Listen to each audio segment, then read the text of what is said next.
शक्तिपीठ माँ भुआसुणी ओडिशार माँ वैष्णोदेवी कपीठर मु आपको स्वागत करछि संजय कुमार शतपथी। इंग्राजी नववर्षर अभिनंदन और शुभेच्छा आज ओडिशा उत्कल बाहिनी अग्रणी सामाजिक अनुष्ठान एवं कटक जिला भागवत समिति पक्षर मिलित आनुकूल्य चली एक नाम गोविंद गोविंद गोविंद पदु गलुछि मकरंद से मकरंद पान करी हेले तरीरे ब्रजना रही मुरबी ओडिशा बजार जड़े वयोज्येष्ठ व्यक्ति ये कटक सहर में जनाशुना मो श्रीजुक्त बटकृष्ण बेहरा महोदय समस्त को बांटी चलते निजर आशीर्वाद एवं शुभेच्छा एवं शुभकामना बुझा यही कटक सहर जनाशुना वयोज्येष्ठ मुरबी श्रीजुक्त बटकृष्ण बेहरा एवं ओडिशा उत्कल बाहिनी अध्यक्ष श्रीयुक्त पुण्यश्लोक महादेव कौन पाकि आज ये भागवत आज तो इंग्राजी नववर्ष कहीं भागवतर नाम कहीं ये शक्तिपीठर महात्मा को एमाने सारा ओडिशा रे प्रचार प्रसार करने को चेष्टित।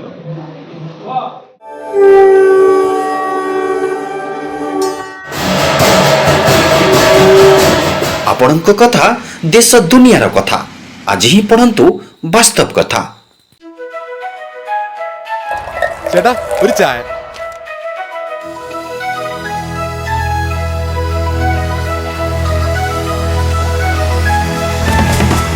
जय तो देवी चामुंडे जय भूतापहारिणी जय सर्वगते देवी काल रात्रि नमस्ते।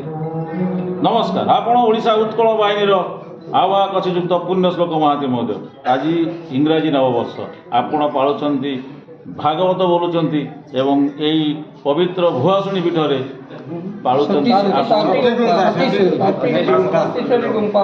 सतेश्वरी गुंफा जे पालुचंती आपण जे कि ओडिशा रे आमे तांको कहूचु माँ वैष्णोदेवी से प्रांगण में आपण चली भागवत चर्चार आयोजन एवं माँकर सत्ता कौटू आसिले कौन आसिले यही प्रचार प्रसार दिगरे आपण मन बढ़े कौन पे जय जगन्नाथ ओडिशा उत्कल पुण्यश्लोक महांती इंग्राजी नववर्ष सारा ओडिशावासी हार्दिक शुभकामना ज्ञापन करुच्छे। जेमती आमर भाई कहले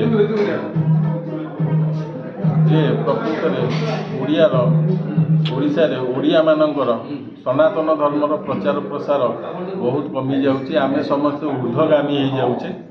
से ऊर्ध्वगामी को निम्न करने आमे केवल भागवत कथा अमृत उपरे हनुमान चालीसा उपरे आमे आरंभर न करी केवल आम सनातन धर्म को अनुसरण करी आमे आजिकार कार्यक्रम जारी रखी ए वर्ष करूँ सब वर्ष मध्य करूँ।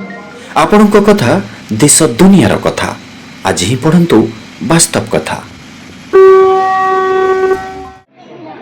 नमस्कार आज्ञा भागवत प्रचार चली भागवत प्रचार पाई पर्यटन चिन्ह कर आम करूँ पचार केत वर्ष है एक द्वितीय तो माँ के जमी के कौन कहार ताकू सब आप दयालु हाईकोर्ट छाड़ी आज 10 वर्ष सब कटक मठ टू आज यार रहस्य बहुत आगे बाहर अधिका कौन कहि ये लीला करंतु प्रभु माँ अच्छा माँ जागृत बर्तमान भूली जाओ नहीं कहीं डाकिले शुणुंट भूल नहीं ब्रह्म को जाओ नहीं अबाटे जाओ नहीं अखाद्य खाओ नहीं गोटे अनुरोध कर आज आपण नवेदन करुच्ची मोर आंतरिक सह कहूँ माँ को निर्देश कि मासक 3टा दिन संक्रांति अमावास्या पूर्णिमा घर को आमिष आण ना शुद्ध कर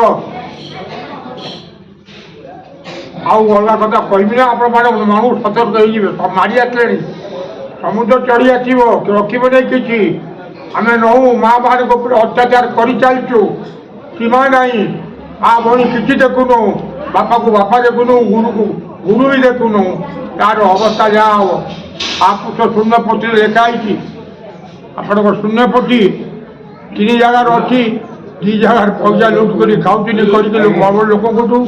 ଆଉ ଗୋଟେ ଜାଗାରେ ଅଛି ଆମର ତ୍ରାହି ଅଚ୍ୟୁତ ପାର୍କ ମହାନଦୀ କୂଳରେ, ସେଇ ଜାଗାରେ ମାଆଙ୍କ ପାଖରେ ଅଛି, କୃଷ୍ଣା ମାତାଙ୍କ ପାଖରେ ସୁନାର ପଟି ମିଳିଛି।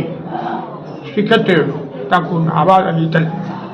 ଏବେ ତାଙ୍କୁ ଯାଇ ଅନୁରୋଧ କରିକି ବିଚାରକୁ ପଚାରନ୍ତୁ କ'ଣ କ'ଣ ବାହାରୁଛି, ଆପଣଙ୍କର କ'ଣ ଅଛି, ମୋର କ'ଣ, କାହାର କ'ଣ, ଦୁନିଆର କ'ଣ। ଆଉ ଅଧିକା କହିବା ନୁହେଁ, ସମସ୍ତେ ଯେଝା ଲାଇନରେ ଯିଏ ରୁହ, ସତ୍ ଚିନ୍ତାରେ ସତ୍ ଉଦ୍ଦେଶ୍ୟରେ। ନାହିଁ ଆଉ ସମୟ ନାହିଁ, ଛବିଶ ପ୍ରବେଶ କଲା, 27ରେ କ'ଣ ହେବ ଦେଖିବେ ଆପଣ, 26 ସମ୍ଭାଳି ପାରିବାନି। ଧନ୍ୟବାଦ।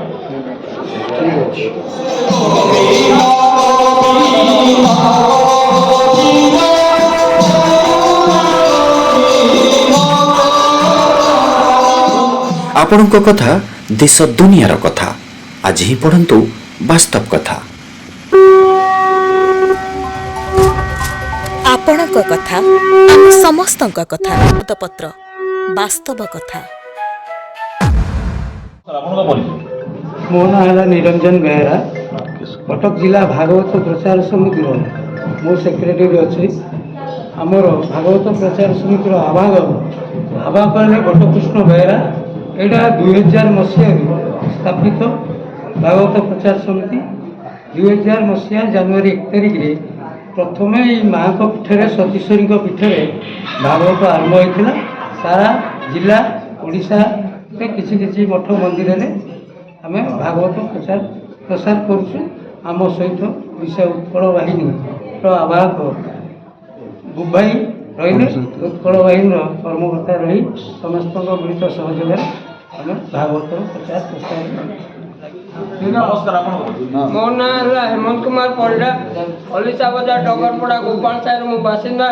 ମୋର ପୂଜ୍ୟ ଗୁରୁ ବଟକୃଷ୍ଣ ବେହେରା ତାଙ୍କ ଆଶୀର୍ବାଦରେ ଆଜି ଯେଉଁ ଭାଗବତ ପ୍ରଚାର ହେଉଛି, 2000 ମସିହାରୁ ଏ ସ୍ଥାପିତ ହୋଇ ମା ସତୀଶ୍ୱରୀ ପ୍ରାଙ୍ଗଣରେ ସମସ୍ତ ଭାଗବତ ପ୍ରେମୀ ଉପସ୍ଥିତ ହୋଇକି ଯେଉଁ ଭଗବାନଙ୍କ ନାମ ନେଉଛୁ, ତାହା ସର୍ବଦା ପରିଚୟର ବିଷୟ ଏବଂ ଆମର ଏହି ସମାଜକୁ ସର୍ବାଗ୍ରେ ପୂଜିତ କରି ସନାତନ ହିନ୍ଦୁ ଧର୍ମକୁ ସର୍ବାଗ୍ରେ ରଖିବ।